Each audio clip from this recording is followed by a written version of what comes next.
नमस्कार, सिने जगत की खबरों में आपका स्वागत है। सदाबहार अभिनेता अविनाश शाही की भोजपुरी फिल्म सात सतरंगी बहु अतरंगी का शूटिंग हुआ संपन्न।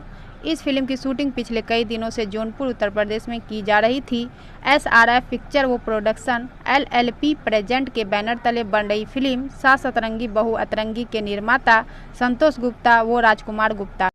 फिल्म को निर्देशित करने का जिम्मा उठाया है मनोज भास्कर ने। फिल्म को संगीत से सजाया है मनोज भास्कर। गीत विनय बिहारी, राजेश पांडे व प्यारेलाल कवि जी। रमेश मौर्य। फिल्म में छायांकन अशोक सरोज का है। नृत्य संतोष सरदसी। सदाबहार अभिनेता अविनाश शाही सचिता बनर्जी की जोड़ी भोजपुरी फिल्म सात सतरंगी बहु अतरंगी में नजर आने जा रही है।